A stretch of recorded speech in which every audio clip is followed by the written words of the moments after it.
ರಾಜಕೀಯ ಅಜೆಂಡಾ ಇದೆ. ಸೊ ನಾವು ಯಾವುದೇ ಕಾರಣಕ್ಕೂ ಸಿದ್ದರಾಮಯ್ಯ ಸಾಹೇಬರು ರಾಜೀನಾಮೆ ಕೊಡುವಂತ ಪ್ರಮೇಯ ಇಲ್ಲ, ಅವರು ಕೊಡೋದೂ ಇಲ್ಲ. ರಾಜಕೀಯವಾಗಿ ಅವರು ಪಿತೂರಿ ನಡೆಸಿದ್ದಾರೆ, ರಾಜಕೀಯವಾಗಿ ನಾವು ಉತ್ತರವನ್ನು ಕೊಡ್ತೀವಿ. ಸಪೋಸ್ ಏನಾದ್ರು ಮುಂದಿನ ದಿನಗಳಲ್ಲಿ ಅವರು ಸಿಬಿಐ ಅವ್ರನ್ನೇನು ಅರೆಸ್ಟ್ ಮಾಡಿದ್ರೆ ಅಂತಂದ್ರೆ ಅವಾಗಾದ್ರೂ ರಾಜೀನಾಮೆ ಕೊಡಲೇಬೇಕಾಗತ್ತಲ್ಲ, ಅವಾಗೇನು ನೋಡಿ ಊಹಾಪೋಹಗಳು, ಮುಂದೆ ಹಿಂಗಾಗತ್ತೆ ನಾಳೆ ಹಂಗಾಗತ್ತೆ, ನಾನು ಅದ್ರ ಬಗ್ಗೆ ಮಾತನಾಡೋದಿಲ್ಲ. ಒಂದೇ ಮಾತನ್ನ ಹೇಳ್ತೀನಿ, ಇವತ್ತು ರಾಜ್ಯಪಾಲರ ಕುರ್ಚಿ ಆಗಿರ್ಬೋದು, ರಾಜ್ಯಪಾಲರನ್ನ ಆಗಿರ್ಬೋದು, ಈ ರೀತಿ ಬಿಜೆಪಿಯೇತರ ಪಕ್ಷಗಳ ಯಾವುದೇ ಸರ್ಕಾರ ದೇಶದಲ್ಲಿ ಬಂದ್ರೆ ಈ ರೀತಿ ಕಾಡಿಸ್ತಾ ಇರೋದು ಸರ್ವೇ ಸಾಮಾನ್ಯ ಆಗಿದೆ.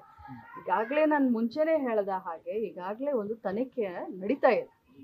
ಏನು ನಿವೃತ್ತ ನ್ಯಾಯಾಧೀಶರ ಒಂದು ಲೀಡರ್ಶಿಪ್ನಲ್ಲಿ ಒಂದು ತನಿಖೆ ನಡೀತಾ ಇದೆ. ಇನ್ನೂ ರಿಸಲ್ಟೇ ಬಂದಿಲ್ಲ. ಈ ರೀತಿ ಅವರು ಮಿಸ್ಯೂಸ್ ಮಾಡ್ಕೊಂಡಿದ್ದಾರೆ ತಮ್ಮ ಸಂವಿಧಾನಿಕವಾದಂಥ ಒಂದು ಪವರನ್ನು ಅಂತಂದರೆ ಇಡೀ ರಾಜ್ಯದ ಜನ ಗಮನಿಸ್ತಾ ಇದ್ದಾರೆ. ಒಕ್ಕೋರ್ಲಿಂದ ಕಾಂಗ್ರೆಸ್ ಪಕ್ಷದ ಎಲ್ಲ ಶಾಸಕರು, ಎಲ್ಲ ಮಂತ್ರಿಗಳು ಇವತ್ತು ಮಾನ್ಯ ಮುಖ್ಯಮಂತ್ರಿಗಳ ಬೆನ್ನಿಗೆ ನಿಂತಿದ್ದೀವಿ. ಅವ್ರು ರಾಜಕೀಯವಾಗಿ ಪಿತೂರಿ ನಡೆಸಿದರೆ ನಾವು ರಾಜಕೀಯವಾಗಿ ಉತ್ತರ ಕೊಡ್ತೀವಿ. ಖಂಡಿತವಾಗಿಯೂ ಕಾನೂನಾತ್ಮಕವಾಗಿ ಹೋರಾಟ. ಹಂಸರಾಜ್ ಭರದ್ವಾಜ್ ಅವರು ರಾಜ್ಯಪಾಲರಾಗಿದ್ರು, ಅವತ್ತು ಯಡಿಯೂರಪ್ಪ ಮುಖ್ಯಮಂತ್ರಿ ಆಗಿದ್ರು. ಅದು ಅವಾಗೂ ಇದೇ ತರಹ ಸಮಸ್ಯೆ ಬಂದಿತ್ತು. ಅವತ್ತು ನೀವು ಕಾಂಗ್ರೆಸ್ದವರು ಅವರು ಆರೋಪ ಮಾಡ್ತಾ ಇದ್ದಾರೆ, ಕಾಂಗ್ರೆಸ್ ಒಂದು ದುರಾಡಳಿತ ನಾವು ಮಾಡ್ಕೊಂಡು ಹಂಸರಾಜ್ ಭರದ್ವಾಜ್ ದ್ವೇಷನ ರಾಜಕಾರಣ ಮಾಡ್ತಾ ಇದ್ದಾರೆ. ಹೈಕಮಾಂಡ್ ನಿಮ್ ಕಾಂಗ್ರೆಸ್ ಹೈಕಮಾಂಡ್ ಅಣತಿ ಅಂತ ನಡ್ಕೊಂಡು ಯಡಿಯೂರಪ್ಪನ ಜೈಲಿಗೆ ಹಾಕ್ಸಿದ್ರು ಅಂತ ಹೇಳಿ ಅದನ್ನ ಯಡಿಯೂರಪ್ಪ ಸಾಹೇಬ್ರು ಅವ್ರ ಮೇಲೆ ಕೇಸ್ ಯಾರು ಹಾಕಿದ್ರು? ಅದು ಸೇಮ್ ಹಿಂಗಾಗಿತ್ತು. ಅವಾಗ ಅಕ್ರಮ್ ಪಾಷನ್ ಅವರು ಹಾಕಿದ್ರೆ ಸರ್ಕಾರ ಯಾರ್ದಿತ್ತು? ಸರ್ಕಾರ ಯಾರ್ದಿತ್ತು? ಅವ್ರದೇ ಮತ್ತೆ ನೀವ್ ಹೆಂಗೆ ಕಾಂಗ್ರೆಸ್ ಮೇಲೆ ಆರೋಪ ಮಾಡ್ತೀರಾ? ನಾನು ಬಿಜೆಪಿ ಅವ್ರಿಗೆ ಹೇಳ್ತೀನಿ, ಬಿಜೆಪಿ ಅವರನ್ನೇ ಯಡಿಯೂರಪ್ಪ ಸಾಹೇಬ್ರ ಬೆನ್ನಿಗೆ ಚೂರಿ ಹಾಕಿದ್ದಾರೆ. ಒಮ್ಮೆ ಅಲ್ಲ ಮೂರು ಬರೆ ಚೂರಿ ಹಾಕಿದ್ದಾರೆ. ಬಿಜೆಪಿ ಅವರನ್ನೇ ಯಡಿಯೂರಪ್ಪ ಸಾಹೇಬ್ರನ್ನ ಜೈಲಿಗೆ ಕಳಿಸಿದ್ದಾರೆ. ತಮ್ಮ ಸರ್ಕಾರದಲ್ಲಿನೇ ತಮ್ಮ ಮುಖ್ಯಮಂತ್ರಿನೇ ಜೈಲಿಗೆ ಕಳಿಸಿದಂತವ್ರು ಇವರು. ದ್ವೇಷದ ರಾಜಕಾರಣ ಇವರು ಪಕ್ಷದ ಒಳಗಡೆ ಮಾಡುವಂತವ್ರು.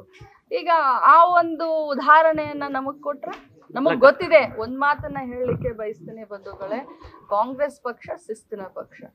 ಇದು ರಾಜಕೀಯವಾಗಿ ಸಿದ್ದರಾಮಯ್ಯ ಸಾಹೇಬ್ನ ಟಾರ್ಗೆಟ್ ಮಾಡ್ತಾ ಇದ್ದಾರೆ. ಎಲ್ಲರಿಗೂ ಸತ್ಯಾಂಶ ಗೊತ್ತು. ಮಾಧ್ಯಮದ ನನ್ನೆಲ್ಲ ಸಹೋದರ ನಿಮ್ಮನ್ನೆಲ್ಲರನ್ನು ಸೇರಿಸಿನೂ ಕೂಡ ಮಾನ್ಯ ಮುಖ್ಯಮಂತ್ರಿಗಳು ಯಾವ ರೀತಿ ಇದ್ದಾರೆ, 40 ವರ್ಷದ ಅವರ ಈ ಒಂದು ರಾಜಕೀಯ ಜೀವನದಲ್ಲಿ ಒಂದು ಕಪ್ಪು ಚುಕ್ಕೆ ಇಲ್ಲದಂತ ಆಡಳಿತವನ್ನ ಕೊಟ್ಟಂತವರು ಸಿದ್ದರಾಮಯ್ಯ ಸಾಹೇಬರು. ಇವತ್ತು ಅವರ ಮುಖಕ್ಕೆ ಮಸಿಯನ್ನ ಬೆಳಲಿಕ್ಕೆ ಹೊರಟಿದ್ದಾರೆ ಅಂತಂದ್ರೆ ಮೊದಲು ಅವ್ರ ಕೈಗೆ ಮಸಿ ಹತ್ತಿದೆ. ಜನ ಅವ್ರನ್ನ ಕ್ಷಮಿಸೋದಿಲ್ಲ. ಈ ರಾಜ್ಯದ ಜನ 5 ವರ್ಷ ಸರ್ಕಾರ ನಡೆಸಲಿಕ್ಕೆ ಕಾಂಗ್ರೆಸ್ ಪಕ್ಷಕ್ಕೆ ಆಶೀರ್ವಾದ ಮಾಡಿದೆ.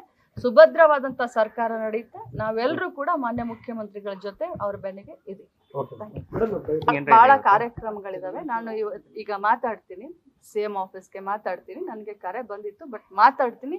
ಬೆಳಗ್ಗೆನೆ ಬಂದಿದ್ದೀನಿ ನಾನು. ಇವತ್ತು ಉಡುಪಿ ಮುಗಿಸ್ಕೊಂಡು ಇವತ್ತು ಬೆಳಗ್ಗೆನೆ ಬಂದಿದ್ದೀನಿ. ಬೆಳಗಿನ ನನ್ನ ಫ್ಲೈಟಿಗೆ ಬಂದಿದ್ದೀನಿ.